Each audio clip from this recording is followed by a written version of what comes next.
Ji, good afternoon to everyone. चलिए, हम लोग डेरिवेटिव्स लास्ट संडे पढ़ रहे थे बच्चे, और अभी तक क्या क्या पढ़ा आपने वो देखिए और फिर इसको आगे स्टार्ट करते हैं। देखिए, सबसे पहले तो हमें ये बताया गया कि डेरिवेटिव्स होता क्या है। तो आपको याद होगा हमने ये पढ़ा कि डेरिवेटिव्स आर फाइनेंशियल इंस्ट्रूमेंट्स। बातें नहीं बच्चे, डेरिवेटिव्स आर फाइनेंशियल इंस्ट्रूमेंट्स। कुछ ऐसे फाइनेंशियल इंस्ट्रूमेंट्स जिनकी वैल्यू को डिराइव्ड किया जाता है। हाँ जी, जिसकी वैल्यू को क्या किया जाता है? From a given underlying.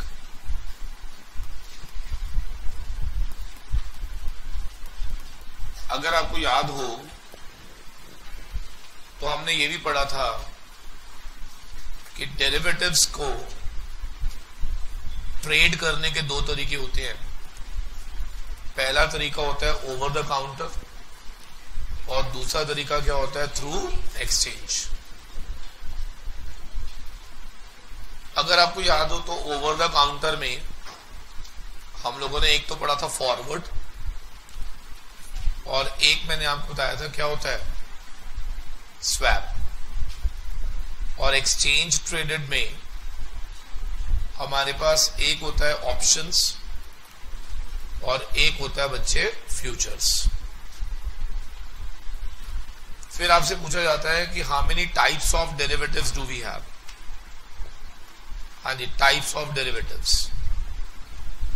तो आपको याद होगा मैंने लास्ट क्लास में जाते जाते कुछ हेडिंग्स लिखवाई थी आपको। मैंने कहा था we have credit derivatives, we have currency derivatives, we have equity derivatives, we have commodity derivatives, we have interest derivatives. So we have number of derivatives with us, और every time इन instrument को जो हम काम करते हैं, किसी भी derivative जब हम उठाते हैं तो उसका एक पर्पस होता था। इफ यू रिमेम्बर, बताओ जी, डेरिवेटिव के पर्पसेस कौन बताएगा? या तो हम लोग डेरिवेटिव को यूज करते हैं एज अ हेज, या फिर आप डेरिवेटिव को इस्तेमाल करते थे एज अ स्पेकुलेशन, या फिर आप इसे यूज करते हो एज आर्बिट्रेज।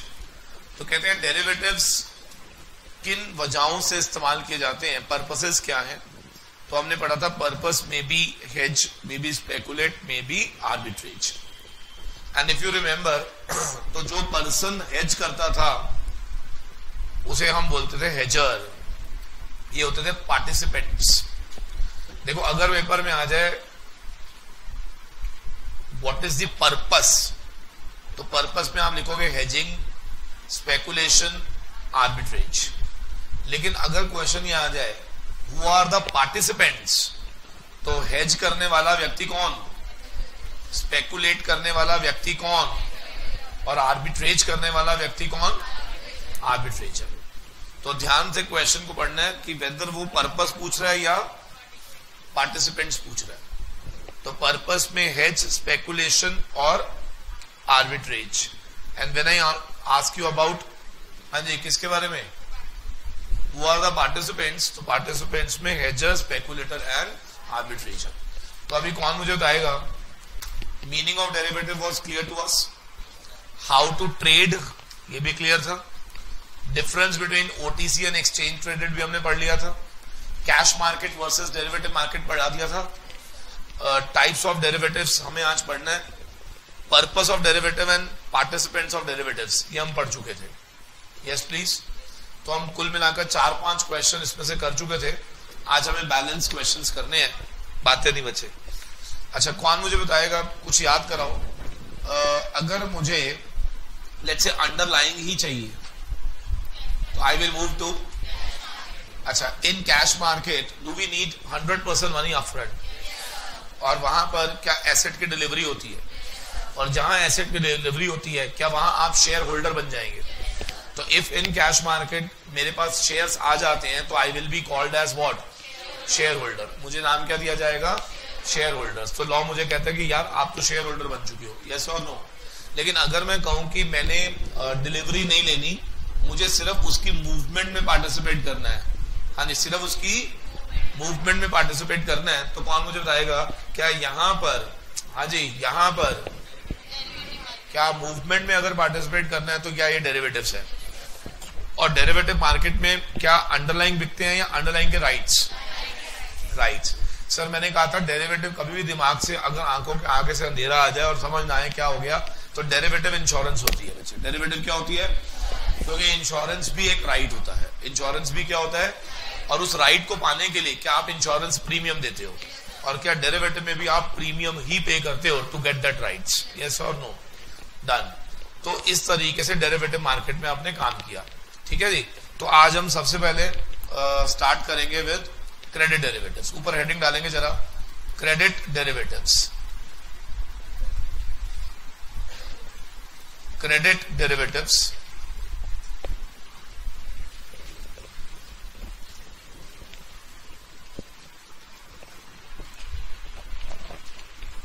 Credit derivatives. अच्छा बिना पढ़े कौन बताएगा? क्रेडिट डेरिवेटिव्स में अंडरलाइन कौन होगा बच्चे? क्रेडिट्स। अंडरलाइन कौन होगा? तो इसका मतलब क्रेडिट डेरिवेटिव्स में जो भी वैल्यू तय होगी, क्या उसका बेस क्रेडिट्स होता होगा? तो आप मुझे बस इतना बता दो, बिना पढ़े ऐसे ही बताओ, क्रेडिट डेरिवेटिव्स में होता क्या होगा? देखो आज रियल लाइफ क्या है हमारी, कहते हैं जिस कंट्री में बैंकिंग सेक्टर स्ट्रांग होगा, याद रखना उस कंट्री के अंदर हमेशा इकोनॉमिक ग्रोथ आएगी आएगी। इसका मतलब हमारी कंट्री की जो इकोनॉमी ग्रोथ होती है वो हमेशा हमारे बैंकिंग सेक्टर पर डिपेंड करती है। लेकिन जिस कंट्री के बैंक्स ही इंसॉल्वेंट होने शुरू हो जाएं, तो याद रखना उस कंट्री की इकोनॉमिक ग्रोथ तो छोड़ो, उस कंट्री के अंदर तो एक लिक्विडिटी क्रंच भी आ सकता है। तो आज अगर किसी भी इकोनॉमी ने ग्रो करना है तो उसको सबसे पहले क्या मजबूत करना पड़ेगा? अपना बैंकिंग सेक्टर। अब ये बैंकिंग सेक्टर को मजबूत करने के लिए लॉजिकली सोचो जरा, क्या हमें सारी ट्रांजैक्शन को थ्रू बैंक रूट करना होगा? बोलो बेटा। शायद इफ यू रिमेंबर तो डीमोनेटाइजेशन जब लाया गया तो विद एन ऑब्जेक्टिव कि everything should be moved through what? Banks. भाई इंटेंट तो लॉ का यही था, हाँ जी। क्या कहीं ना कहीं back of the mind intention यही थी कि जो भी हो क्या बैंकिंग सेक्टर के थ्रू ही काम होना चाहिए। अच्छा कौन मुझे बताएगा ऐसे क्या होगा, ऐसा किसकी मतलब क्या हो जाएगा इससे कि अगर everything is working through banks? क्या एक तो हमारा बैंकिंग सेक्टर के थ्रू अगर काम होगा तो ट्रांसपेरेंसी आएगी, ट्रांसपेरेंसी आएगी। क्या बैंकों के पास बहुत ज्यादा पैसा इकट्ठा हो जाएगा? बोलो यस। अच्छा 2 मिनट के लिए सोच के देखो कि अगर सारा पैसा बैंक से ही काम होना शुरू हो जाए, तो आप 2 मिनट के लिए सोच के देखो एवरी टाइम का पैसा बैंक में ही रहेगा। देखो कैसे, आपने मुझे फीस देनी है थ्रू बैंक, तो आप अपने चेक पेमेंट करोगे, आपके बैंक अकाउंट से मेरे बैंक अकाउंट में आया, क्या बैंकिंग सिस्टम में ही रहा पैसा? मुझे बिजली का बिल देना है थ्रू बैंक, तो क्या one bank to the another bank? जब मेरा लैंडलॉर्ड है उसने आगे कपड़े खरीदते हैं through card, debit card, credit card, क्या फिर से पैसा बैंक में रहा? तो मुझे बताओ एक बार, क्या सारा पैसा अगर ऐसे मूव करना शुरू कर दिया तो क्या सारा पैसा एवरी टाइम क्या बैंकिंग सिस्टम में ही रहेगा? और ऐसे में क्या लेंडिंग बोरोइंग बहुत इजी हो जाएगी? Yes please. तो किसी भी कंट्री के अंदर बैंकिंग सिस्टम का स्ट्रांग होना बहुत जरूरी होता है। अब सारे बैंक्स ने मिलकर गवर्नमेंट को रिक्वेस्ट करी कि सर एक बात बताओ, आप अगर चाहते हो कि हमारा बैंकिंग सेक्टर मजबूत हो तो आप हमारे लिए भी तो कुछ करो। बोला क्या करें बताओ? उन्होंने कहा सर हम लोग चाहते हैं कि हम फ्री लेंडिंग करें, बेइंतहा लेंडिंग करें, क्योंकि हम लेंडिंग करेंगे तभी पैसा इंडस्ट्रियल सेक्टर में जाएगा, और इंडस्ट्रियल सेक्टर के पास पैसा आएगा तभी प्रोडक्शन कंजम्पशन, हाँ जी प्रोडक्शन कंजम्पशन क्या मार्केट में आएगी, क्या उसके बाद ही वो पैसा घुमा के वापस इकोनॉमी में आएगा, और इकोनॉमी का पैसा वापस किस में आएगा? बैंक से। तो अब बैंक चाह रहे हैं कि हम क्रेडिट्स देना तो चाहते हैं, बट अनफॉर्चुनेटली क्या कहीं ना कहीं हमें एक रिस्क फैक्टर बहुत ज्यादा है। बताओ कैसा रिस्क? Default risk. आवाज मारो, कैसा रिस्क? Default risk. तो अगर आप चाहते हो कि हमारा बैंकिंग सेक्टर मजबूत हो तो आप हमें हेज दिला दो ऑफ दैट डिफॉल्ट रिस्क। अगर बैंक्स को उस डिफॉल्ट रिस्क के लिए क्या मिल जाए? हेज मिल जाए, तो क्या बैंक फ्री फ्लो लेंडिंग शुरू कर देगा? बोलो। तो इसका मतलब आज अगर बैंकिंग सेक्टर लेंडिंग नहीं कर पा रहा तो उसकी वजह क्या थी? कि उसके पास क्या नहीं था? हेजिंग टूल नहीं था। क्या नहीं था? तो क्या अगर उसको हेजिंग टूल दे दिया जाए तो क्या वो भी लेंडिंग शुरू करेगा? तो उस हेजिंग टूल का नाम रखा गया क्रेडिट डेरिवेटिव्स। क्या नाम रखा गया? तो अगर कोई पूछे व्हाट इज क्रेडिट डेरिवेटिव्स, कौन बताएगा? What is credit derivative? पढ़ा नहीं हमने, जनरल बताओ। क्या ये एक डेरिवेटिव इंस्ट्रूमेंट है जिसका अंडरलाइन कौन है? क्रेडिट। कहीं ना कहीं object of credit derivative is to provide hedge, to provide against default risk, against. इसका बेनिफिट बताओ। क्या जैसे ही क्रेडिट डेरिवेटिव आएगा क्या बैंक्स के लिए क्या लेंडिंग करना इजी हो जाएगा? क्या वो बहुत इजीली मैसिव तौर पे लेंडिंग कर पाएंगे? Yes please. तो पहले तो मैंने सिर्फ अभी मीनिंग समझाया, इसमें कौन कौन होगा ये नहीं बताया। क्या सबको क्लियर है या नहीं? बोलो मेरे बच्चों, नहीं समझ आया? पक्का? चलो निकालो, what do you mean by credit derivatives? निकालो जरा पेज नंबर 117। सिर्फ मीनिंग पढ़ना है पहले।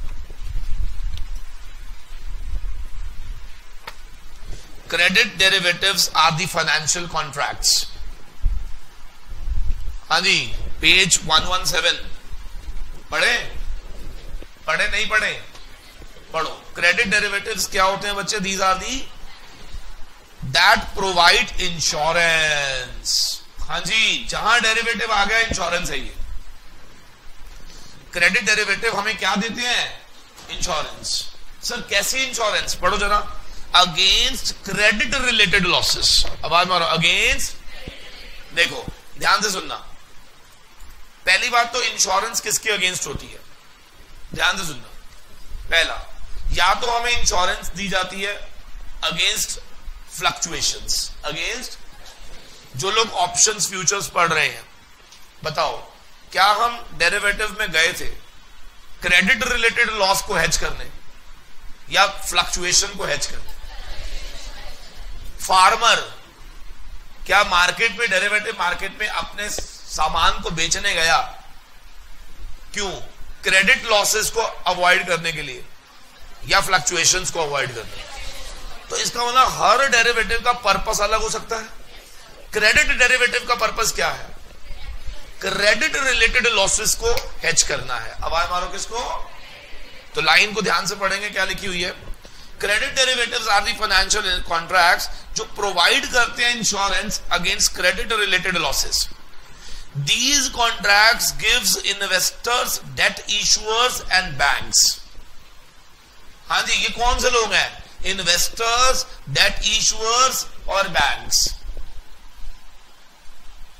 जिन्होंने एक तरह से क्या अपनी पूंजी लगा रखी है। New techniques for managing the credit risk. क्या इनके पास एक नई टेक्निक आ गई कि वो अपनी क्रेडिट रिस्क को क्या कर सकते हैं? मैनेज कर सकते हैं। That complement the loan sales. बताओ क्या इससे लोन सेल्स कॉम्प्लीमेंट मतलब क्या रेस करेंगी? बोलो। And asset securitization methods. ये एसेट सिक्योरिटाइजेशन मेथड्स क्या होते हैं अभी आएगा ये, ठीक है जी। आगे बढ़ो। The general credit risk is indicated by happening of certain event. बताओ जी क्रेडिट रिस्क क्या होता है? क्रेडिट रिस्क है क्या? मन में एक विचार, कैसा विचार कि ऐसा ना हो जाए, क्या यही तो एक रिस्क है यार? हम रिस्क किसको बोलते हैं? अनसर्टेनिटी को। और वो अनसर्टेनिटी क्या किसी विचार से ही उत्पन्न होती है? और विचार कौन सा होता है? जो तुम्हारे फेवर में होता है या जो अनफेवर में? अनफेवर। Yes please. हम यहां बैठे हैं, गाड़ी नीचे पार्क करके आए हैं, दिमाग में ऐसी ध्यान चला गया, ओए शायद गाड़ी खुली तो नहीं रह गई, तो फिर मन पढ़ाई से हट गया, दिमाग में एक रिस्क फैक्टर आ गया, क्या कहीं नीचे से कोई गाड़ी उड़ा तो नहीं ले जाएगा? तो इसका मतलब रिस्क क्यों आती है? एक विचार से। और वो विचार क्यों आता है? अनसर्टेनिटी से। क्या समझ आ रही है? Yes please. कितनी बार ऐसा होता है कि हम घर से कहीं बाहर होते हैं तो मम्मी पापा ऐसे बातें करते हैं, जल्दी चलो घर अकेला है, बोला ऐसे नहीं, कभी सुना? I think you people are normal like me, है ना? वैसे हमारे पेरेंट्स कई बार बोले, सुनो जी जल्दी चलो घर अकेला है, रात के 12 बज रहे हैं, जल्दी चलो। ये घर कहां से अकेला हो जाता है? तो घर अकेला है, I hope so you understand ना। तो इसका मतलब कहीं ना कहीं 12 बजते ही रिस्क फैक्टर आ गया। वो रिस्क फैक्टर क्यों आया? क्योंकि दिमाग में एक विचार आया। विचार क्या आया? कि समय ज्यादा हो रहा है, हमें इस समय अपने घर पहुंच जाना चाहिए। यस और नो? यही पॉइंट। लाइन ध्यान से पढ़ेगा।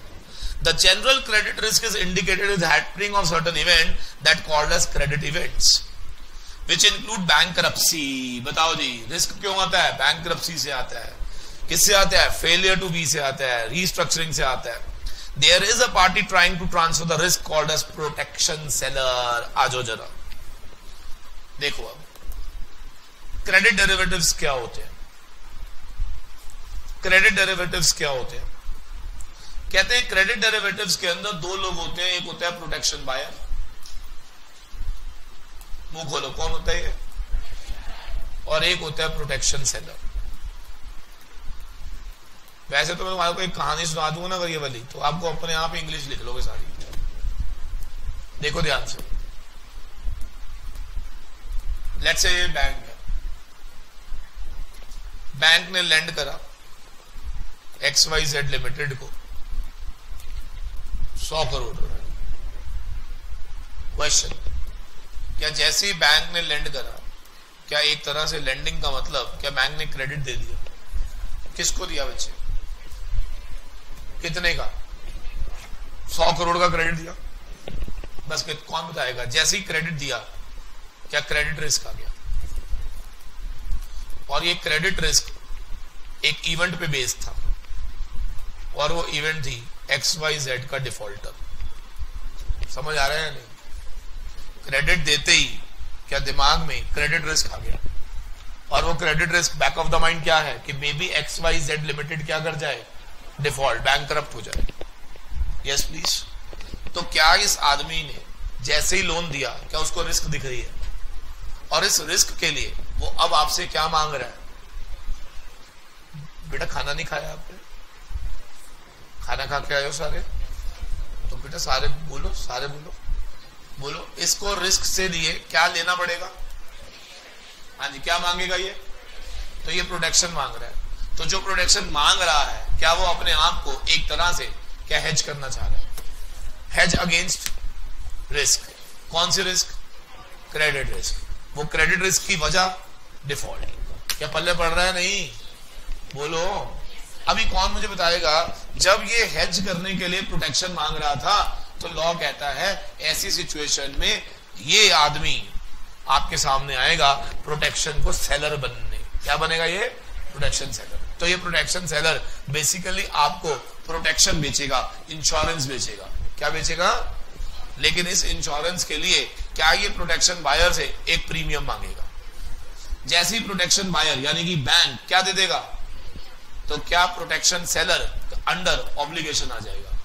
कैसा ऑब्लिगेशन? जल्दी तो, अगर वो डिफॉल्ट रिस्क हुआ, अगर वो, तो क्या ऐसे में protection seller will be liable to hedge to the protection buyer. लेकिन अगर वो क्रेडिट इवेंट, तो क्या ये इसका प्योर प्रॉफिट बन जाएगा और ये इसका लॉस बन जाएगा? बोलो बेटा, क्या मेरा पॉइंट क्लियर है? नहीं। तो इसका मतलब क्या, इंश्योरेंस कंपनीज आप लोगों से प्रीमियम एक्सेप्ट करती रहती है, और अगर किसी को कोई प्रॉब्लम होती है तो उसको कंपनसेट करती है, जिसको प्रॉब्लम नहीं होती क्या ये पॉलिसी लैप्स मार देते हैं, और जो पैसा आपने दिया होता है क्या वो रिफंड आ जाता है, या वो उनकी इनकम हो जाती है? क्योंकि उन्होंने रिस्क लिया तो रिस्क के अंदर उनकी इनकम आ गई। क्या समझ आया नहीं? तो जरा अगला पैराग्राफ पढ़ना। Credit derivatives being a derivative does not require either of the party, whether protection seller or buyer, to actually hold the reference assets. A very interesting line. कहता है credit derivative being a derivative does not require either of the parties, the protection buyer or seller, to actually hold the reference asset. When a credit event will take place, there will be two-way settlement, whether cash or physical. अच्छा, कौन मुझे बताएगा क्या यहां पर आपको लग रहा है? देखो मैं बार बार क्या बोल रहा हूं, रेफरेंस एसेट आपके पास हो ये जरूरी नहीं है। क्या मतलब है इसका? हम क्या कह रहे हैं, आप देख रहे हो, हम हवा में बातें कर रहे हैं, हम हवा में बातें कर रहे हैं। हम कैसे बात कर रहे हैं? भाई इस आदमी ने अगर मान लो डिफॉल्ट किया तो तू मुझे दे दे। उसने कहा ठीक है, ला पैसे दे दे। क्या उसने तुमसे प्रीमियम ले लिया? बोलो यार, आपने प्रीमियम दे दिया, आपके पास राइट आ गया, उसके पास ऑब्लिगेशन आ गया। अब जब राइट एंड ऑब्लिगेशन आ गया तो उस आदमी की लायबिलिटी किस दिन अराइज होगी? जिस दिन डिफॉल्ट विल टेक प्लेस। जिस दिन डिफॉल्ट विल, तो जैसे डिफॉल्ट विल टेक प्लेस, क्या definitely protection seller will come ahead, और क्या वो प्रोटेक्शन बायर को कंपनसेट करेगा? कंपनसेट करने के दो रास्ते, कैश या फिजिकल। अब आज मान लो कैश या, अब यहाँ पे कैश और फिजिकल का मतलब क्या है, एक बार रीड कर लो, नहीं समझ आएगा फिर समझाऊंगा। पढ़ना, कैश सेटलमेंट क्या है? Means the reference asset will be valued and the difference between at par and the fair value will be paid by the protection seller. और फिजिकल सेटलमेंट क्या होती है? प्रोटेक्शन सेलर जो है will acquire the defaulted asset for it at its par value, at its. देखो क्या मतलब है इसका, इधर देखो समझाता हूं। एग्जाम्पल ले लो, बैंक ने एक्स को कार लोन दिया है। बैंक ने एक्स को क्या दिया है? कार लोन दिया। ठीक है जी, 10 लाख का कार लोन दिया। 5 साल का लोन था ये। 3 इयर्स बीत चुके हैं, 3 साल बीत चुके हैं, और एक्स ने अब इंस्टॉलमेंट देनी बंद कर दी। एक्स डिफॉल्ट मार गया। बैंक ने जब इसको लोन दिया था ना, साथ में उसने इंश्योरेंस भी करा ली थी। तो जिससे इंश्योरेंस कराई थी वो कौन था? आप कौन थे? ठीक है जी। अब देखो दो रास्ते हैं सेटलमेंट के। जैसे ही डिफॉल्ट हुआ, ये तो कंफर्म है, क्या कार को हम अपने कब्जे में ले लेंगे? बोलो ठीक है। अब अगर मैं कहूं कि बैंक ने इसका बैंक ने इससे अभी भी प्रिंसिपल वैल्यू 5 लाख लेना है। आवाज मारो, कितना लेना है? 5 लाख लेना है। और ये गाड़ी बैंक अपने कब्जे में ले रहा है जिसकी फेयर वैल्यू कितनी है? तो मुझे बताओ, इंश्योरेंस कंपनी को वो क्या बोलेगा? मात्र मुझे कितना दे दे। कहानी खत्म, नेट सेटलमेंट हो गई। जल्दी बोलो भाई। बैंक कह रहा देख 5 मेरा इससे अभी भी लेना था, गाड़ी में इसकी अपने कब्जे में ले रहा हूं। गाड़ी को ले लिया कब्जे में, गाड़ी की मार्केट वैल्यू कितनी है? लेना कितना था? बैंक कह रहा है कि भैया 2 की तो गाड़ी आ गई, मेरे को लॉस कितने का हो रहा है इसकी वजह से? तो इंश्योरेंस कंपनी को बोला भाई 3 हैज कर दे। अब इंश्योरेंस कंपनी कहती है नहीं भाई, तू गाड़ी की कीमत ना कम लगा रहा है, गाड़ी 2 की तो नहीं है, चल एक काम कर, गाड़ी हमें दे दे। तू बता तूने लेना कितना था? ये पकड़ 5, निकल, गाड़ी हमारी। क्या इंश्योरेंस कंपनी ऐसे भी तो कर सकती है? इंश्योरेंस कंपनी ये भी तो कर सकती है। इंश्योरेंस कंपनी कहती है भाई तेरे को गाड़ी को छोड़ना यार, तूने कितना लेना था वो बता।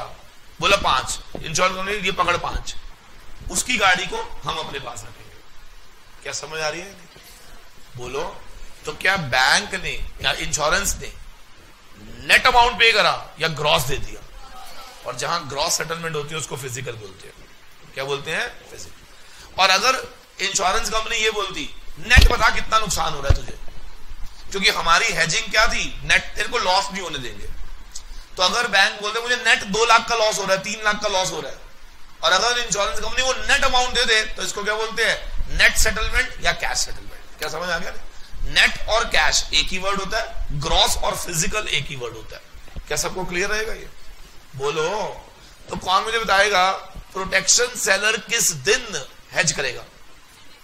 जिस दिन डिफॉल्ट होएगा। और आपको कंपनसेट करने के 2 रास्ते हैं, सेटलमेंट के 2 रास्ते, या तो नेट या ग्रॉस, कैश या फिजिकल, आप कुछ भी बोल सकते हो। अगर नेट करना है तो इंश्योरेंस कंपनी कहेगी I am not interested in asset, asset तू ले जा, बता दे उसकी रिकवरी के बाद तुझे नेट नुकसान कितना हो रहा है, मैं तेरे को दे देता हूं। और दूसरा तरीका क्या होता है? उसने कहा तेरे को जितना लेना था ना वो बता, वो हमसे ले, एसेट अब हम ले लेंगे। क्या सबको क्लियर है? क्या दोनों ही तरीके से क्या बैंक कंपनसेटेड है? जल्दी बोलो। This is how does it works. क्या समझ आ गया? नहीं तो कौन मुझे बताएगा? Credit derivatives. मैं फिर से फटाफट से बोलूंगा, क्रेडिट डेरिवेटिव का underline, how many parties are there? One protection buyer, one protection. क्या protection buyer will always pay premium to the protection seller, and the day when default will take place, क्या seller जो है, protection seller, क्या वो settlement करेगा? It may be cash और it may B net, और मेरे को लगता है नेट ग्रॉस में आप ज्यादा अच्छा समझ पाओगे कैश और फिजिकल से। नेट, और नेट में क्या होगा? बैंक एसेट ले जाएगा, टोटल वैल्यू जो उसने लेनी थी माइनस एसेट की वैल्यू, क्या बैलेंस अमाउंट इंश्योरेंस कंपनी पे कर देगी? या बैंक क्या मांगेगा? ग्रॉस दे दे भैया, गाड़ी वाड़ी मेरे को लेनी नहीं है, तू ही उठा ले। समझ आ गया? बोलो। And that's it, over. Lock कर दे। मीनिंग ऑफ क्रेडिट डेरिवेटिव्स अगर आ जाए तो समझा पाओगे। ठीक है, अब क्रेडिट डेरिवेटिव के अंदर 3 डेरिवेटिव्स लिखो। कौन कौन से? CDS, TRS, CLL. CDS, TRS, CLL. बोलो, पूरा बोलो, पूरा। सीडीएस और सीएलएल। जो मैंने अभी समझाया ना वो सीडीएस ही था, यही सीडीएस था। देखो कैसे, इधर देखना, बस सीडीएस में ना एक एक्स्ट्रा काम हमें करना है। इधर देखो कैसे। स्वैप का मतलब क्या होता है? Exchange of obligation. इधर देखो, ये बैंक है, ये इंश्योरेंस कंपनी है, ये XYZ लिमिटेड है। बस एक एक्स्ट्रा चीज समझनी है, बैंक ने जब लोन दिया होगा, क्या बैलेंस शीट में XYZ को अपना एसेट बना दिया, मान लो 20 लाख का लोन दिया, तो बैंक की बुक्स में एसेट कौन है? XYZ। कब तक? जब तक ये पे करता है। जब तक ये मान लो 3 साल तक पे करता रहा, तो क्या इसका अमाउंट ऑफ प्रिंसिपल घटते घटते मान लेते हैं 17 पे आ गया। 3 साल बीत चुके हैं, 20 लाख का अमाउंट घटते घटते कहां पहुंच गया?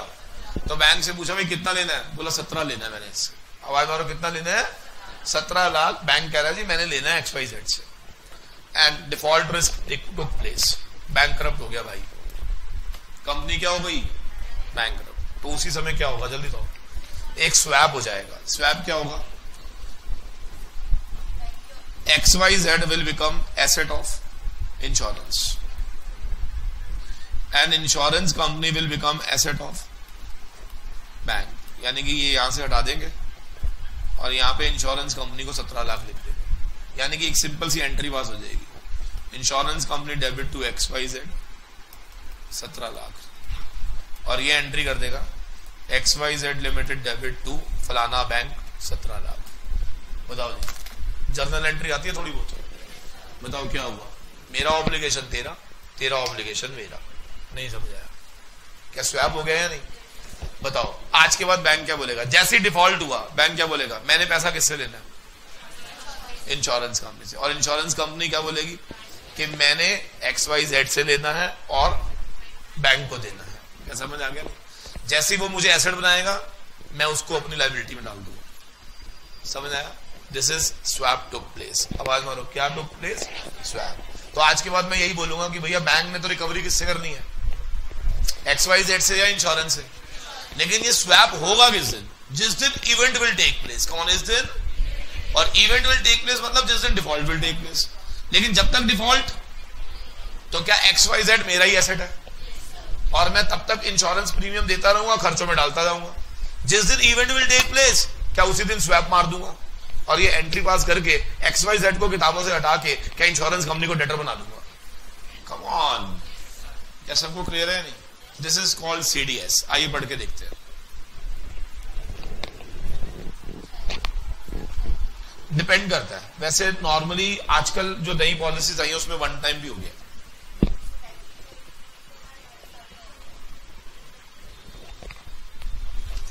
Credit default swap page number 117 check करेंगे क्या होता है। मैं जब लाइन पढ़ूंगा ना तो प्लीज आप एक काम करिएगा, उसके आगे ना बैंक, इंश्योरेंस और XYZ लिखना है आपने, जहां आपको ठीक लगे।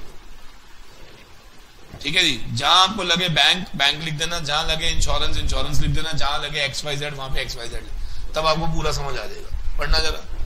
A swap designed to transfer credit exposure of fixed income product, underline करो, fixed income product। fixed income product कौन है? लोन।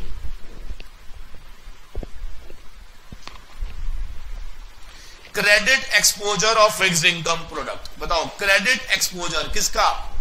फिक्स्ड इनकम प्रोडक्ट का। मुझे बताओ, मैं किसी को लोन देता हूं तो एक तरह से क्या मेरी इनकम फिक्स हो जाती है, लेकिन साथ में क्या क्रेडिट रिस्क भी आ जाता है? साथ में क्या आ जाता है? Credit risk between the parties. इसका मतलब CDS कौन है? एक स्वैप है, एक स्वैप है जिसको डिजाइन करा गया, कम ऑन, जिसको क्या करने के लिए? ट्रांसफर करने के लिए। क्या ट्रांसफर करोगे आप? क्रेडिट एक्सपोजर्स को, जो कि रिलेटेड किससे है? फिक्स्ड इनकम प्रोडक्ट से, between the parties. A credit default swap is also called as credit derivative contract where purchaser of swap, कौन है ये? Bank, makes payment until maturity date of the contract. क्या मतलब है? Makes payment, यहां पे payment का मतलब premiums. The payment are made किसको? Seller of the swap. यहां पे सेलर ऑफ द स्वैप कौन है? In return seller agrees to pay off third party debt. Third party कौन है? कब? अगर party defaults on the loan. क्या समझ आ गया? बिल्कुल क्लियर है? बोलो मेरे बच्चों। ठीक है। CDS एक इंश्योरेंस है अगेंस्ट नॉन पेमेंट। सही बोल रहा हूं? इट्स अ टाइप ऑफ क्या? Against, against, very good. A buyer of CDS might be speculating on the possibility that third party will indeed, भैया इंश्योरेंस लेने गया ही क्यों था वो? क्योंकि उसके लगा था क्या कि शायद थर्ड पार्टी जो है वो वाकई में ही डिफॉल्ट मारेगी, तो क्या इसीलिए क्या वो इंश्योरेंस लेने गया था? सर, जो लोग घमंडी हैं, घमंडी इन टर्म्स ऑफ कॉन्फिडेंट, अरे नहीं इसको दिए हैं भाई, ये कुछ भी हो जाए, मेरे पैसे नहीं खा सकता, बताओ फिर इंश्योरेंस लोगे ही नहीं आप? जल्दी बोलो, इंश्योरेंस लेंगे ही कब? जब आपको एक्सपोजर दिखता है। और एक्सपोजर कब दिखता है?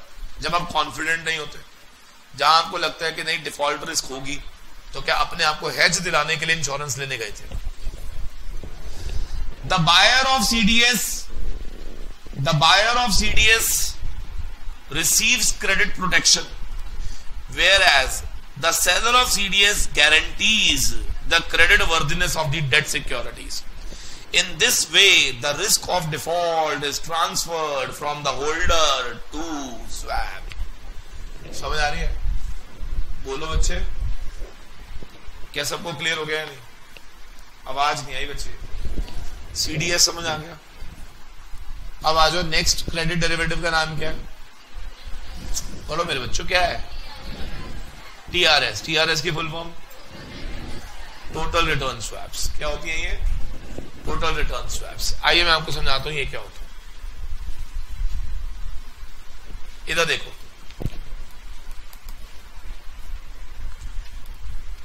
TRS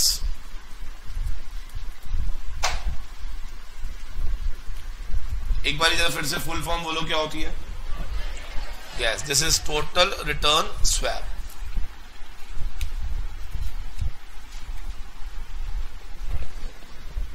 इसको समझने के लिए ना आपको एक एग्जाम्पल समझना पड़ेगा, तभी पल्ले पड़ेगा ये। देखो, मान लो मिस्टर एक्स ने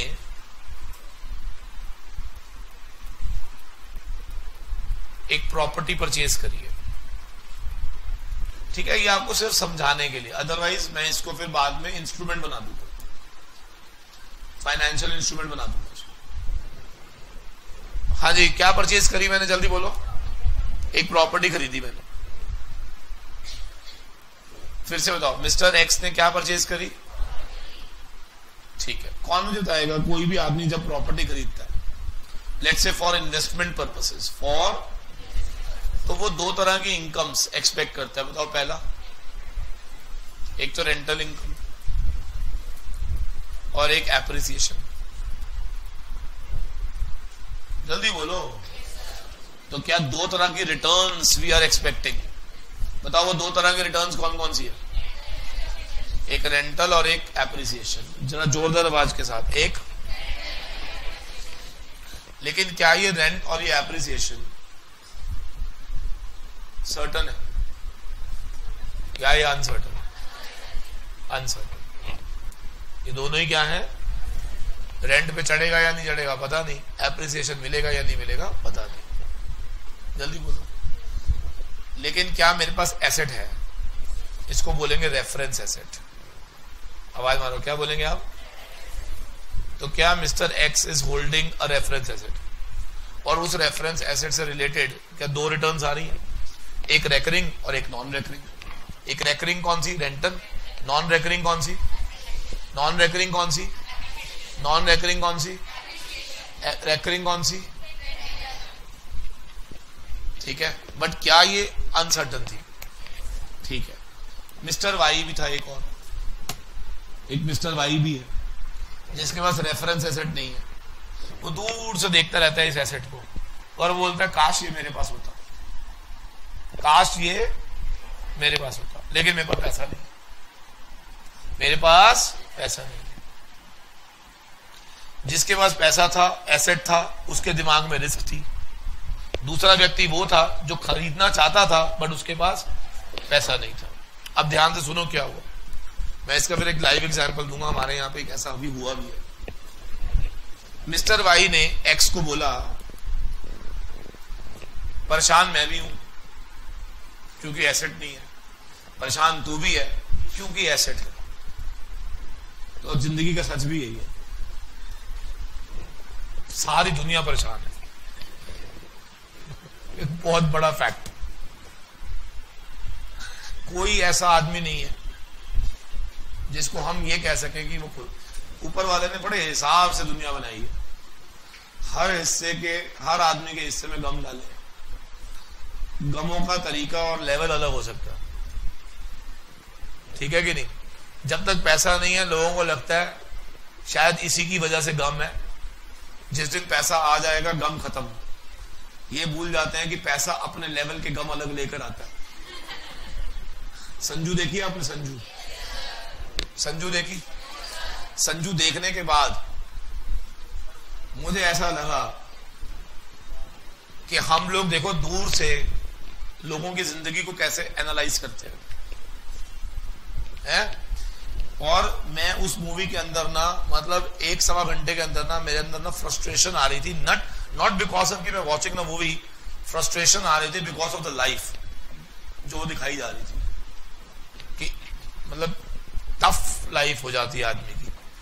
तो वहां जाके आप देखो तो अलग लेवल का एक टेंशन क्रिएट हो गया। हमारी सोच बहुत छोटे लेवल पे है, वहां की जब थोड़े से यहां लेवल अटेन हो जाते हैं तो फिर एक नई लेवल की प्रॉब्लम सामने आ जाती है। नहीं तो ये प्रॉब्लम है। तो वाई कह रहा है मैं भी परेशान, एक्स कह रहा है तू भी परेशान। क्या दोनों ही परेशान थे? एक इसलिए परेशान था क्योंकि उसके पास एसेट था, एक इसलिए परेशान था क्योंकि उसके पास, उसने कहा एक काम करते हैं, तेरी और मेरी परेशानी को स्वैप कर लेते हैं। तेरी और मेरी परेशानी को आपस में क्या कर लेते हैं? कहता देख तेरे पास इसलिए टेंशन है क्योंकि तेरे पास एसेट है और तू रिस्क नहीं लेना चाह रहा। मैं रिस्क लेना चाह रहा हूं और मैं इसलिए रोता हूं कि मेरे पास एसेट नहीं है। तो क्यों ना मैं ऐसा करे, तो तेरी रिस्क मैं ले लेता हूं। आवाज मानो, तेरी रिस्क। बोला कैसे? बोला एक काम करते हैं, रेफरेंस एसेट की एक्चुअल इनकम, मुंह खोलो, मुंह खोल लो पूरा वाला, मैं ले लूंगा। मैं कौन हूं? बदले में तुझे मैं अग्रीड इनकम दे दूंगा। बोल तुझे कितना एप्रिसिएशन चाहिए, बोल तुझे कितना रेंट चाहिए। बोला मुझे 10% एप्रिसिएशन चाहिए। कहता चल दिया। 3 साल बाद प्रॉपर्टी 20 लाख की है, मेरे से 22 ले लियो। खत्म हो गई बात। क्या तेरी अनसर्टनिटी सर्टनिटी बन गई? कम ऑन यार। लेकिन इस रेफरेंस एसेट को अगर मैं 50 में बेच गया तो 28 मेरा होएगा। तुझे मैं कितना दूंगा? 22। और अगर उस दिन ये 18 का हुआ तो 4 मैं दूंगा। नहीं समझ आया क्या पॉइंट? समझ आ रहा? तो एक्चुअल रिटर्न्स कौन खा गया? भाई। और क्या आपके रिस्क को खत्म कर दिया by giving your fixed return. तो क्या यहां पर एसेट स्वैप हुआ या रिटर्न स्वैप हो गई? और कौन सी रिटर्न? क्या खाली रेंटल, एप्रिसिएशन या टोटल? तो टोटल रिटर्न को हमने स्वैप कर लिया। क्या समझ आया या नहीं? कौन मुझे बताएगा क्या दोनों आदमी मजे ले गए? बताओ कैसे? वाई कैसे मजा ले गया? वाई ऐसे मजे ले गया विदाउट इन्वेस्टिंग इन एसेट। क्या एसेट के एक्चुअल गेन और लॉस को क्या वो बियर करेगा? और एक्स क्या एक फिक्स्ड लेवल पे क्या गेम खेल गया? क्या समझ आया या नहीं? बोलो बेटा। तो इसको बोलते हैं टीआरएस। क्या बोलते हैं? टीआरएस। मैं बिल्कुल जो ये एग्जांपल दे रहा ना, ये लाइव एकदम अभी अभी हमारे यहां पे हुआ। मेरा एक फ्रेंड है, उसने ना ग्रेजुएशन करी, जॉब करी, 10 साल जॉब करी, फ्रस्ट्रेट हो गया। कह रहा यार नौकरी नहीं होती यार। कह रहा यार बड़ा पेलते हैं ये। और कहता 30 दिन बाद ही पैसे आते हैं। कह रहा बीच में चाहिए हो तो शक्ल देखते रहो सबकी। तो कह रहा यार अपना ही करूंगा, मैं अपने हिसाब से करूंगा। तो उसने 10 साल जॉब करने के बाद ना, पढ़ा लिखा, बीकॉम ऑनर्स ग्रेजुएट, सीए नहीं करी उसने ना ढाबा खोल दिया। कह रहा शुरू में कहता लगता था वो पढ़ लिखे आदमी ढाबा, कह रहा बाढ़ में जान दो, पैसा ही चाहिए सारा। सब पता चल गया मेरे को क्या चाहिए। कह रहा भाई कुछ नहीं है, टाई लाई लगा के रोज चले जाते हैं, गुड मॉर्निंग। कह रहा है सब ड्रामेबाजी है भाई, 10 साल जेल ली, अब नहीं। कह रहा है भाई मेरे को नहीं पहननी टाई। कह रहा है भाई जब हम घर से निकलते हैं ना तो लोगों को ऐसा लगता है भाई साहब गाड़ी में जा रहा है। कह रहा है उसको क्या पता कहां जा रहा है। तो कह रहा है भाई बहुत हो गया, अब नहीं। तो ढाबा खोल दिया उसने। 4-5 साल बहुत अच्छा ढाबा चला दिया उसने, बहुत बड़ा चला दिया। 10 दिन पहले फिर फोन आया, कह रहा यार बस मन भर गया। मैंने कहा भाई चाहता क्या जिंदगी से? कह रहा है बस बहुत काम कर लिया, 10 साल नौकरी करी थी भाई, 4-5 साल अपना ढाबा चला लिया, बहुत है। मैंने कहा कह रहा है घर बैठेंगे यार। मैंने कहा आगे की लाइफ, और कह रहा उसका सेटिंग कर ली। मैंने कहा कैसे? कह रहा यार जो मेरा ढाबा था ना उसी में मेरा मैनेजर था, रोज देख के मेरे को जलता था।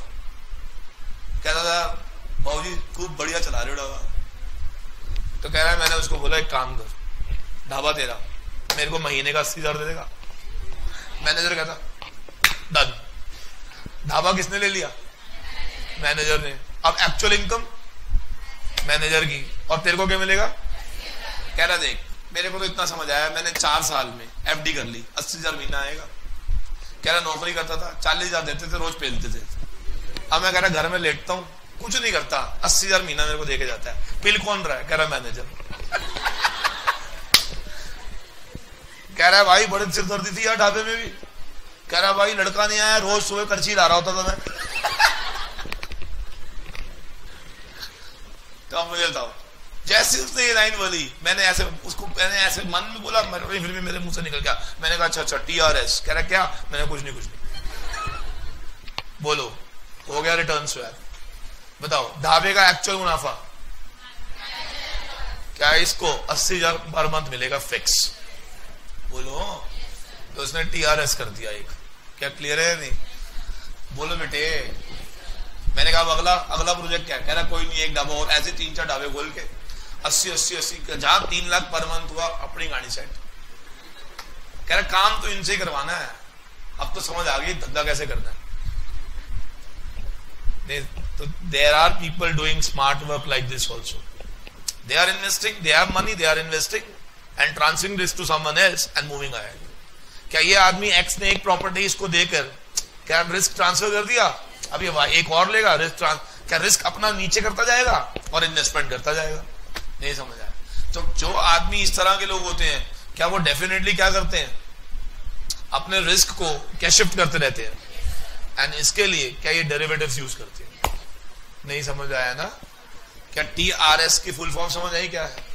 पढ़ के देखें अब इसको, बोलो, चलो पढ़ो इसको। कहता है a swap agreement in which one party makes payment based on set rate, based on, मुझे बताओ ढाबे के केस में सेट रेट किसने फिक्स करा? मैनेजर ने कहा मैं तुम्हें 80 पर मंथ दे दूंगा, ये सेट रेट हो गया। वो सेट रेट फिक्स्ड भी हो सकता था और भाई ऐसा भी हो सकता था कि वो ये बोल दे कि भैया मैं 80 पर मंथ दूंगा। ऐसा भी हो सकता था वो बोले कि भैया मैं 40,000 फिक्स्ड और 10,000 रेवेन्यू का दूंगा, 10%। भाई ढाबे में जितना रेवेन्यू आएगा उसका 10% प्लस 40 फिक्स्ड बोल सकता था वो। तो ये क्या बन जाता? वेरिएबल। समझ ही नहीं आई, बोलो। तो एक व्यक्ति ऑब्लिगेशन ले रहा है कि मैं तुझे क्या दूंगा? Set rate. क्या दूंगा? यहां पे सेट रेट को अंडरलाइन लिखो, अग्रीड रेट। सेट का मतलब अग्रीड, कहीं दूसरा वाला सेट समझ लो। सेट क्या? सेट, सेट का मतलब क्या है यहां पे? Agreed rate. That agreed rate may be fixed और वेरिएबल। क्या पल्ले पड़ गया जी? while other party makes payment based on the return of underlying, मतलब actual returns, मतलब actual returns। अब इधर देखना जरा, सारे ऊपर देखो, ऊपर देखो फिर, ये बड़ा टेक्निकल चीजें हैं सारी, ये लाइन रिटेन्स नहीं रहेंगी अगर जब तक आप ये पॉइंट नहीं देखोगे सारे। ध्यान से देखो, एक्स ने क्या बोला? रेफरेंस एसेट की एक्चुअल पेमेंट मैं तुझे दूंगा, तू मुझे क्या देती हो? Set rate. स्वैप हो गया ना? कैसा स्वैप हुआ जल्दी तो? Y agreed to make X क्या?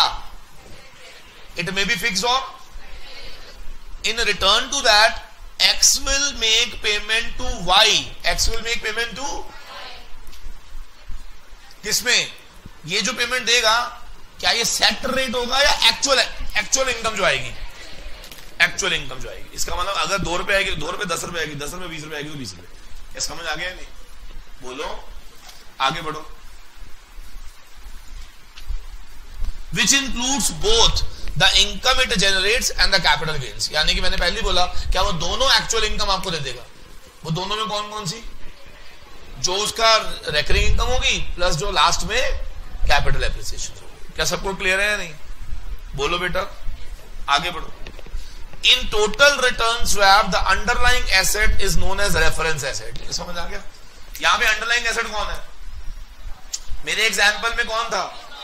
तो क्या प्रॉपर्टी इज अंडरलाइंग या reference asset? Is usually a index loan bond. मैंने पहले ही बोला कि इसको मैं सिक्योरिटी में का फॉर्म दे दूंगा। फिर अभी तो मैं समझाने के लिए लिया था, क्या ये सिक्योरिटी बन सकती थी? अब क्या देखो, अब इसको चेंज कर देते हैं। मैंने भैया को लोन दिया, कम मैंने भैया को लोन दिया, लोन देते ही क्या ये मेरा एसेट क्रिएट हो गया? अब इस लोन से क्या मुझे इनकम आनी थी?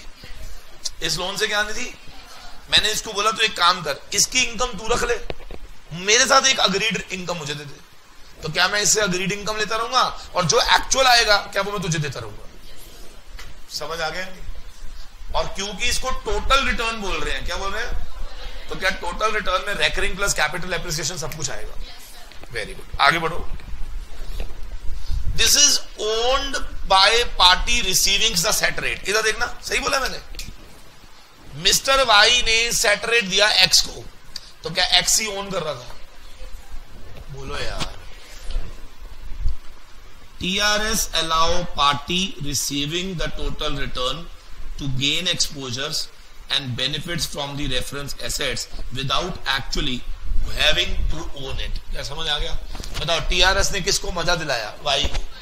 क्या बिना एसेट को होल्ड करे क्या वो एसेट के गेन और लॉस में पार्टिसिपेट करेगा? Right. In TRS the party receiving total will receive any income generated by the asset as well as the benefit if the price of the asset appreciate over the life of the swap। नहीं समझ आया भाई? अगर मान लो asset की life के दौरान अगर उसका एप्रिसिएशन हुआ, क्या वो सारा एप्रिसिएशन अल्टीमेटली वाई को मिल जाएगा? और जिसके बदले में क्या ये हमेशा पे करेगा? हाँ जी, एक्चुअल या सेट रेट? Set rate. समझ आ गया होगा ना? बोलो यार। If the price of the asset fall, तो फिर ऐसे में बताओ जी, क्या वाई को अल्टीमेटली अभी भी सेट रेट देना पड़ेगा और क्या उसको कंपनसेट करना पड़ेगा? समझ आ गया नहीं? तो इसका मतलब ये हो गया कि वाई को बेनिफिट सिर्फ कब हो सकता है? अगर appreciation more than set rate आ जाए तो क्या ये बेनिफिट ले जाएगा? लेकिन अगर ऐसा नहीं होता तो क्या ऐसे में क्या वाई को लॉस भी हो सकता है? तो ultimately risk of X transfer to Y. कैसे? By swapping the returns, by swapping the, so who will get the actual returns now? Y. Who will get the set rates? The person who is owning the reference assets. क्या clear हो गया? बोलो बेटा। This is how does it work, this is called TRS। पढ़ लोगे अब इसको? लिख भी लोगे, पढ़ भी लोगे, लिख भी लोगे, सब कुछ बोल लोगे। अच्छा, बहुत बढ़िया, अच्छा है। नेक्स्ट देखो क्या लिखा हुआ है, CLN, क्रेडिट लिंक नोट्स।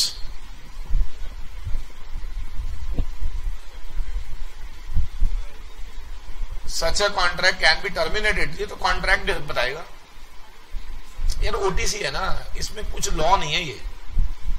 ये कोई लॉ नहीं पढ़ रहा जिसके अंदर मैं तो बता दूं कि ऐसा होगा वैसा होगा। कॉन्ट्रैक्ट है ये, कॉन्ट्रैक्ट की टर्म्स बताती हैं क्या होगा। तू और मैं कॉन्ट्रैक्ट कर रहे हैं, मैं लिख दूंगा it can not be terminated, तो कैन नॉट बी। अगर तू मेरे को कह रहा है कि नहीं ये क्लॉज डाल दो कि 3 साल का लॉक इन कर देते हैं उसके बाद टर्मिनेट हो सकता है, तो टर्मिनेट। कॉन्ट्रैक्ट लॉ थोड़ा बढ़ा रहा हूं मैं आपको, तुम्हारे को कंपनी लॉ की आदत पड़ी हुई है। कॉमा क्यों लगा? कॉन्सेप्ट पढ़ रहे हो आप, लॉ नहीं पढ़ रहे आप। मेरा पॉइंट समझ आ रही है? It's a concept, you can hedge by doing this. But अब यहां पर सवाल यह है कि सामने वाली काउंटर पार्टी मिलेगी तभी करोगे ना, और अगर मिल जाती है तो जो टर्म्स एंड कंडीशन में सेटलमेंट होगी वो कॉन्ट्रैक्ट में लिखेंगे हम। डेफिनेटली हो सकता है कि आप चाहते हो कि ये कॉन्ट्रैक्ट क्या हो सकता हो, टर्मिनेट, डालो क्लॉज। दोनों पार्टी अग्रीड है तो yes it can be terminated. समझ आ रहे हैं नहीं? चलो जी, CLN क्या होता है? देखो सामने देखो जरा, CLN होता क्या है?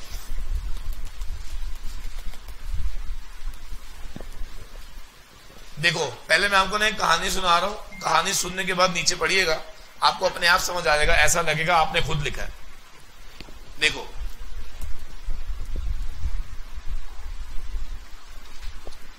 लेट्स से ये बैंक है बच्चे,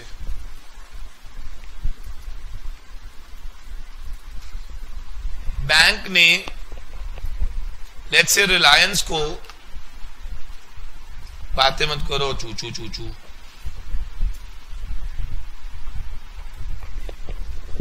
बैंक ने रिलायंस को लोन दिया बच्चे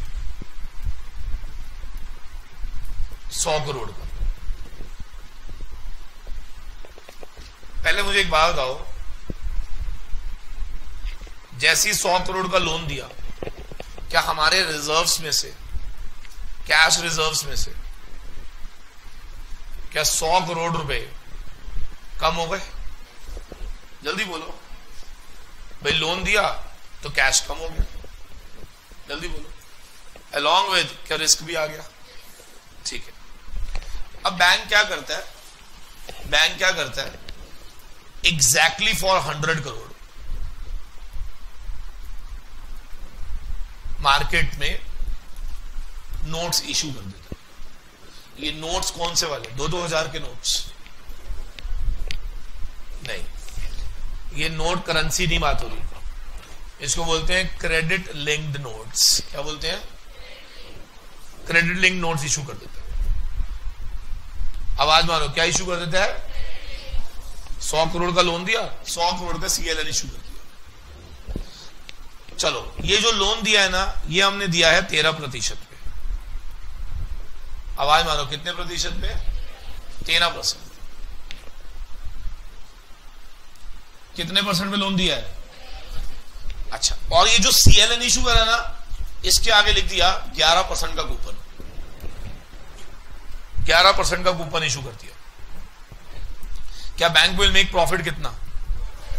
2%। क्योंकि ये नोट्स क्रेडिट लिंक्ड हैं, तो इसका मतलब क्या हुआ? क्या ये डूब सकते हैं अगर कल को रिलायंस डूब जाए तो। मेरा पॉइंट समझ पा रहे हो? क्रेडिट लिंक्ड करने का मतलब क्या होता है? क्रेडिट से लिंक कर दिया इसको, क्या मतलब है? क्या ये नोट्स पूरी तरह से लिंक करेंगे किसके साथ? क्रेडिट के साथ। अगर कल को ये क्रेडिट डूबता है तो क्या ये नोट्स जो हैं क्या ये भी खत्म हो जाएंगे?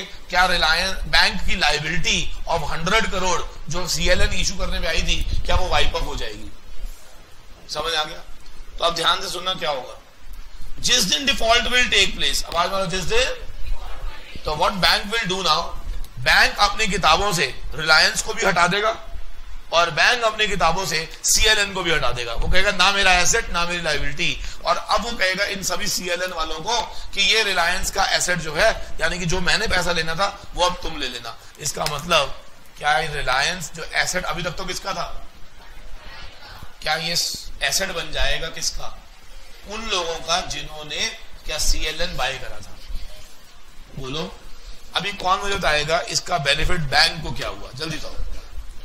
क्या बैंक ने अपना रिस्क ऑफ रिलायंस क्या सीएलएन के थ्रू ट्रांसफर कर दिया इन्वेस्टर्स पे? बोलो। अच्छा, इन्वेस्टर को फायदा क्या हुआ? आमतौर पे जब वो किसी भी जगह पे पैसा लगाते हैं 8%, 6%, 7% का रिटर्न होता है। यहां रिटर्न कितनी आ रही है? तो क्या रिटर्न ज्यादा दे दी? लेकिन क्या इस ज्यादा रिटर्न के साथ एक रिस्क भी दे दिया? अगर कल को डिफॉल्ट हो जाता है रिलायंस का तो कौन पे करेगा? सीएलएन। क्या बैंक पे करेगा या बैंक अपनी बैलेंस शीट से इसको हटा देगा? क्योंकि सीएलएन में पहले ही लिखा होता है कि इन केस ऑफ डिफॉल्ट, आवाज मारो, इन केस ऑफ, क्या bank is not liable to pay to these people जिन्होंने सीएलएन बाय करे थे। क्या पल्ले पड़ गया या नहीं? एक आखिरी पॉइंट ध्यान से सुनना। सीएलएन के अंदर हमने देखा कि कहीं ना कहीं नुकसान किसके हाथ में जा रहा था? इन्वेस्टर्स के हाथ में। इन्वेस्टर को रिटर्न कितनी मिल रही थी? 11%। अब इसके अंदर देखो इंस्ट्रूमेंट में एक सीडीएस भी आ गया, साथ में कौन आ गया? यानी कि एक प्रोटेक्शन सेलर आया। कौन सी company? Insurance company. Insurance company का एक काम करो, 11 में से 2% मुझे दे दो, मैं तुम्हारे को प्रोटेक्शन देता हूं कि अगर लॉस हो गया, अगर loss I will take care of. तो क्या इंश्योरेंस कंपनी ने 2% की रिटर्न मार के क्या इनको सीडीएस दे दिया? 2 अगर ये दे दें तो क्या इनका रिटर्न कितना हो गया? 9 हो गया। जो कि जरूरत से वैसे भी ज्यादा आ गया। क्या बैंक को फ्री फंड में 2 मिल गया? क्या इंश्योरेंस कंपनी को धंधा मिल गया? इंश्योरेंस कंपनी का काम है ये रिस्क को हेज कराना। क्या उसको 2% रिटर्न आनी शुरू हो गई? नहीं समझ आया? क्या सब लोगों को बिजनेस मिल गया? This is called credit link notes. तो कौन मुझे बताएगा क्रेडिट लिंक नोट्स में पहले क्या होता है? स्टेप नंबर 1, पहले बैंक लोन देगा और उसके बराबर के सीएलएन इशू करेगा। जब वो सीएलएन इशू करेगा तो क्योंकि वो क्रेडिट लिंक्ड है, क्योंकि वो, तो इन case of default of that credit क्या बैंक दोनों को अपनी बैलेंस शीट से क्या करेगा? रिमूव कर देगा। ना वो रिलायंस को जानता है ना वो सीएलएन वालों को जानता है। वो कहता है मैं किसी को नहीं जानता। क्या मेरा पॉइंट क्लियर है? नहीं? बोलो। अल्टीमेटली क्या ये जो डिफॉल्ट था क्या इसको बियर क्या इन्वेस्टर करेगा? और अगर इन्वेस्टर भी उससे बचना चाहता है तो क्या वो उसमें सीडीएस नाम का एक और इंस्ट्रूमेंट डाल दे तो क्या वो भी बच जाएगा? वो 11 ना ले, वो 9 ले ले, उसको क्या करना है 11? क्या सीडीएस लेकर 2% का रिटर्न उसको दे दो तो क्या वो भी बचाया जा सकता है? बोलो बेटा, पढ़ो। आपको 1 मिनट का समय दे रहा हूं, सीएलएन रीड करो, क्रेडिट लिंक नोट्स पूरा पढ़ो बुक से।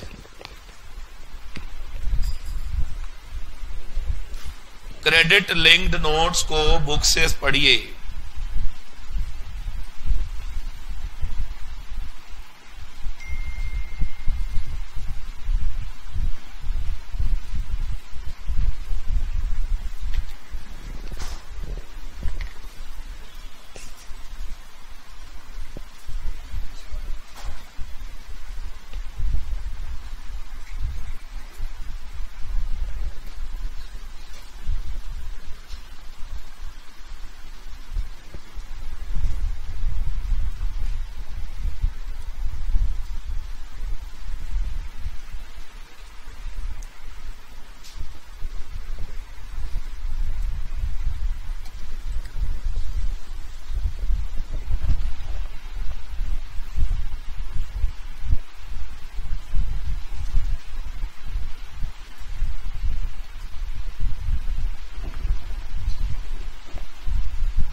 रिकवरी रेट का मतलब क्या होता है? रिलायंस को हमने 100 करोड़ दिए थे, बैंकरप्ट हो गया ये, अब इसका रिकवरी रेट 50 पैसे का आ रहा है, तो इसका मतलब क्या हुआ? 50 पैसे का मतलब क्या होता है कि वो जिसको जितना देना था क्या उसका 50% ही दे पाएगा। तो 100 करोड़ के बदले में कितना मिला? तो इन्होंने भी जितना पैसा लगाया हुआ था सारा मिलेगा या आधा ही मिलेगा? बैंक कह रहा है I am not under obligation. अगर मान लो रिलायंस का 10 पैसे मिलेगा तो तुम्हें भी कितना मिलेगा? 10 पैसे। अगर वो 50 पैसे देगा तो 50 पैसे, 90 देगा 90, पूरे देगा तो पूरे। इसका मतलब क्या इन्वेस्टर्स की जो रिटर्न्स हैं, यानी कि जो भी वापसी है, क्या वो डिपेंड करेगी वापसी ऑफ रिलायंस पे? तो अगर रिलायंस 10 पैसे दे रहा है तो आपको भी कितने मिलेंगे? 10 पैसे मिलेंगे। समझ आ रही है नहीं? बोलो, पढ़ लिया आपने? पढ़ा है? ठसा पढ़ा, ठसा मार रहे हो? पढ़ा नहीं, पढ़ लिया? चलो सर, क्रेडिट डेरिवेटिव्स हमारे खत्म हो गए, क्या सबको क्लियर हो गया जी? हेलो बेटा, चलो सर अब आ जाओ जरा पेज नंबर 113, इक्विटी डेरिवेटिव्स।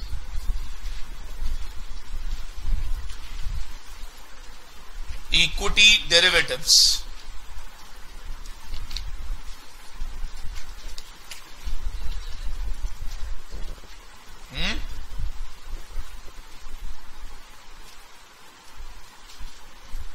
हाँ जी, इक्विटी डेरिवेटिव्स पढ़ो जरा, क्या लिखा है? अच्छा कौन बिना पढ़े बताओ। चलो, इक्विटी डेरिवेटिव्स क्या होता है? जिसका अंडरलाइंग इक्विटी होता है। और इक्विटी डेरिवेटिव्स में कौन कौन आता होगा, किसी को मालूम हो तो? क्या इसमें इक्विटी के अंदर स्टॉक ऑप्शंस आते होंगे? बोलो, क्या स्टॉक फ्यूचर्स आते होंगे? इंडेक्स ऑप्शंस आते होंगे और इंडेक्स फ्यूचर्स आते होंगे। पढ़ो मत यार, पढ़ो मत, ऐसे समझाता हूं, छोड़ो बनो, ऐसे समझाता हूं, नहीं तो फिर तुम्हें दिक्कत आएगी। देखो, पहले ना आपको ना एक ऐसा तरीका बता देता हूं, यूनिवर्सल तरीका, कि अगर पेपर में आ जाए तो लिखना क्या। कई बार क्या होता है, कुछ कंटेंट ना हमें बाय डिफॉल्ट आना ही चाहिए, जिसको हम मिनिमम मान के चलते हैं, फिर पढ़ने के बाद उसको एनहांस किया जा सकता है। तो पहले मैं आपको बेयर मिनिमम बता रहा हूं कि क्या चीज तुम्हें हमेशा पता होनी चाहिए। जब भी मैं बोलूंगा इक्विटी डेरिवेटिव, तो दीज आर फाइनेंशियल इंस्ट्रूमेंट जिसका अंडरलाइन कौन होगा? Equity shares. जिसका अंडरलाइन कौन होगा? Equity shares. क्लियर है? इक्विटी डेरिवेटिव का ऑब्जेक्टिव क्या होता होगा? To hedge against fluctuation in the prices of equity. आवाज में, टू हेज अगेंस्ट। जैसे क्रेडिट डेरिवेटिव का ऑब्जेक्ट क्या था? To hedge against the risk of credit losses. यहां पे इक्विटी डेरिवेटिव का ऑब्जेक्टिव क्या है? To hedge against fluctuation in the prices of equity shares. Fluctuation in the prices of, उसको हेज करने के लिए इक्विटी डेरिवेटिव लेने गए थे हम। बोलो बेटा, इन एवरी डेरिवेटिव क्या दो पार्टीज होती होंगी? बोलो। अब वो दो पार्टीज कौन सी होती हैं, इसके लिए पहले देखना पड़ेगा कि अंदर कौन कौन है। चलिए आराम नाम से देखना जरा। इसमें आ रहा है स्टॉक ऑप्शन। कौन आ रहा है? स्टॉक ऑप्शन इक्विटी डेरिवेटिव का एक पार्ट है जिसका अंडरलाइन कौन है? इसमें दो लोग होते होंगे, एक होल्डर होता होगा और एक होल्डर और एक होल्डर कौन है? जिसके पास राइट टू बाय या राइट टू, राइटर कौन है? जो कि अंडर, जिसके पास या तो ऑब्लिगेशन टू बाय होता है या ऑब्लिगेशन टू। सर अगर वो कॉल होल्डर है तो कॉल होल्डर, दारू वारू तो नहीं पीते हो?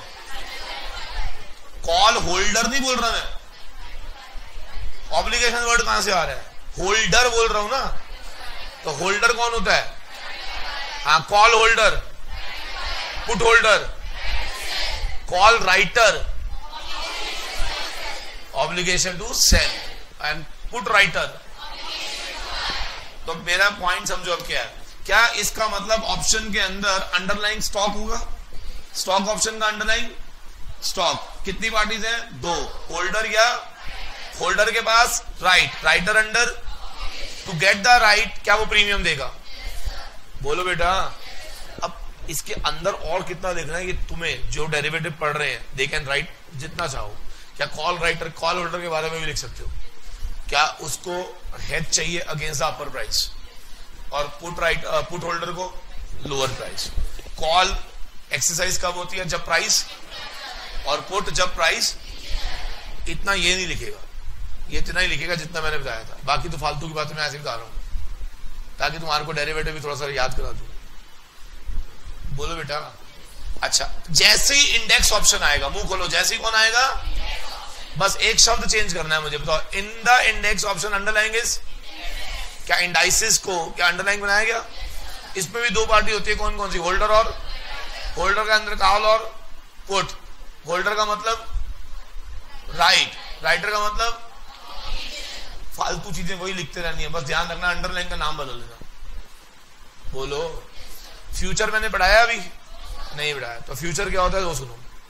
फ्यूचर में होल्डर राइटर नहीं होते, बायर सेलर होते हैं। आवाज मारो, कौन होते हैं? दोबारा बोलो, बायर और, सुन लो भाई, सुन लो, लिखने में पड़ी जाती है तुम्हारे को, सुन लो एक मिनट। एक बायर होता है और एक बायर होता है और एक।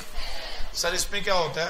दोनों के पास राइट्स भी होते हैं एंड दोनों अंडर ऑब्लिगेशन। जैसे कॉल में तो ऑप्शन में तो क्या होता है? एक के पास राइट, लेकिन फ्यूचर्स में दोनों के पास राइट्स भी हो सकते हैं एंड दोनों अंडर ऑब्लिगेशन। ये डिफरेंस होता है इन दोनों में, बाकी सारा सेम है। क्या क्लियर है या नहीं?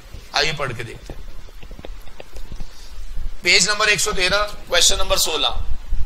Define equity derivatives and its types. These are derivative instruments with underlying asset based on equity securities. हाँ जी, क्लियर है?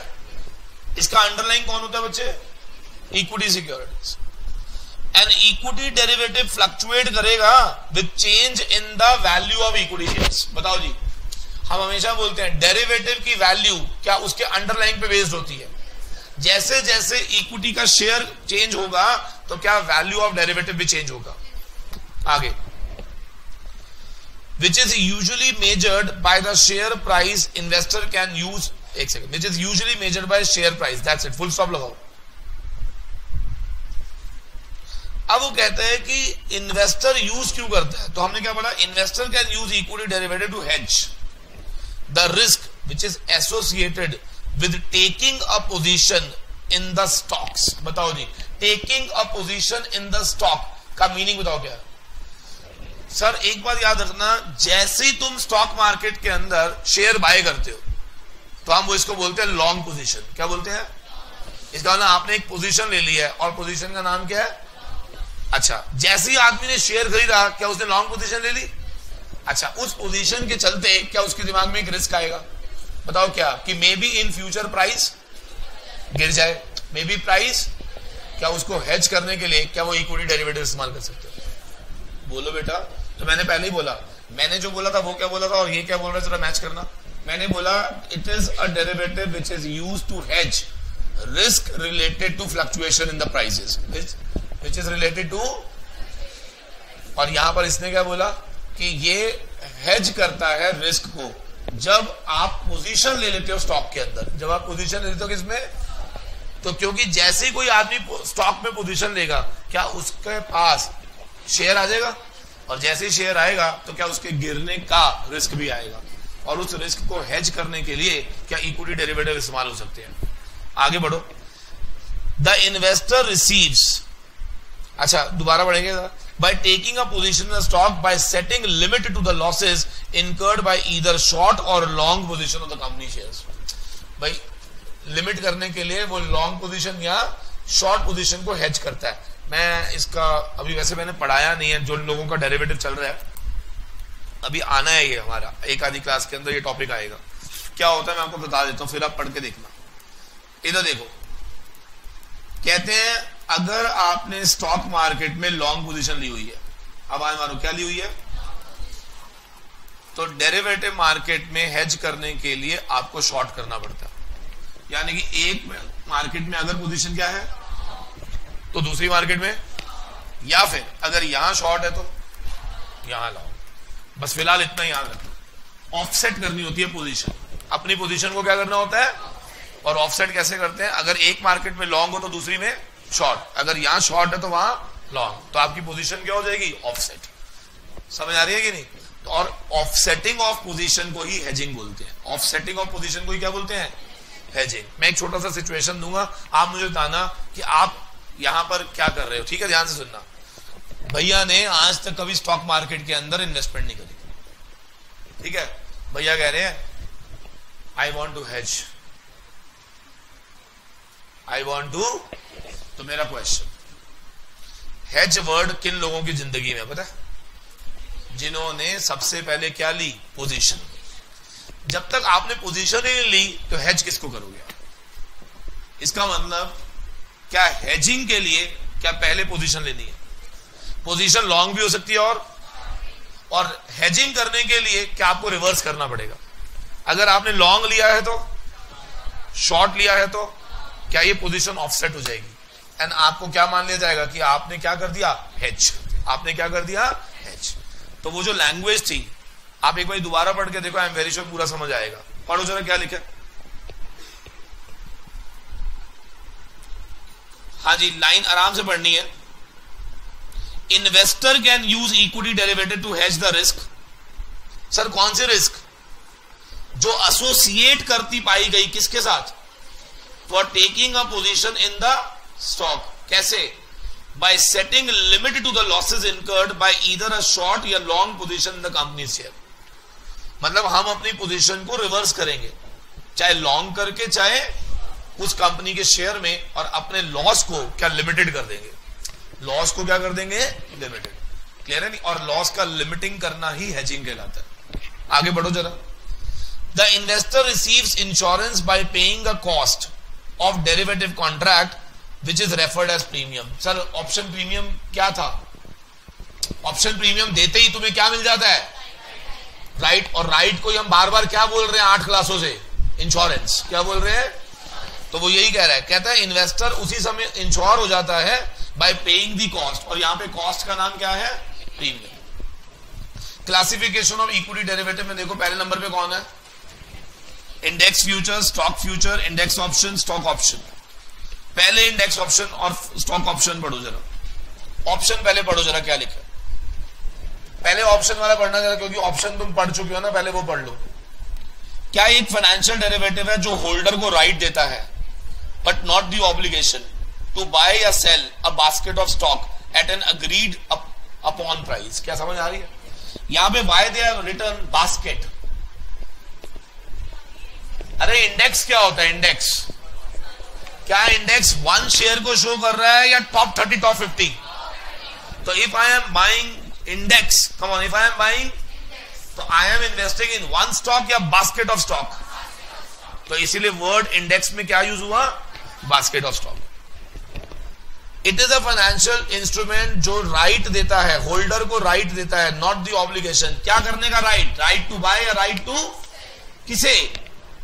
A basket, a of stock at an agreed upon price, जिसको हम बोलते थे स्ट्राइक प्राइस। क्या बोलते थे हम? An index option is similar to other option contract. The difference between underlying instrument is indices. मैंने कहा ना, इसमें सिर्फ डिफरेंस क्या है? इक्विटी ऑप्शन में अंडरलाइंग कौन है? इक्विटी। और इंडेक्स ऑप्शन में अंडरलाइंग कौन है? इंडाइसेस। इंडेक्स ऑप्शन अलाउ करता है इन्वेस्टर को to make the profit from the expected market move या to reduce the risk of holding the underlying instruments. इधर देखो, दो तरह के लोग अंदर गए थे, या तो स्पेकुलेटर, कम ऑन, या तो, अच्छा, स्पेकुलेटर जा रहा था, जिस एक्सपेक्टेड मूवमेंट को वो सोच रहा था, अगर वैसी मूवमेंट आ गई तो क्या ये इसको गेन दे देगा? ठीक है ना? तो इसका मतलब पहली लाइन तो लिखी गई स्पेकुलेटर के लिए। जरा दोबारा पढ़ना English. Index option allow investor to profit from expected market move. क्या यहां तक क्लियर है? तो पहली लाइन किसके लिए लिखी गई? स्पेकुलेटर, कि जैसा वो सोच रहा था अगर मार्केट वैसी मूव कर गई तो क्या प्रॉफिट आएगा, बोलो। या फिर दूसरा आदमी कौन होता है? हेजर। दूसरा आदमी कौन है? इधर देखना जरा, यहां पे मैंने क्या लिखा था? स्टॉक में अगर आप बाय कर रहे थे तो डेरिवेटिव में शॉर्ट, यहां शॉर्ट था तो वहां लॉन्ग। तो इसका मतलब क्या ये आदमी प्रॉफिट कमाने गया था या लॉस को रिड्यूस करे? तो इसलिए और के आगे देखो क्या लिखा, और to reduce the risk of holding the underlying instruments. समझ आ गया कि नहीं? तो जो लोग होल्ड करके बैठे हुए थे, क्या उनके दिमाग में रिस्क था?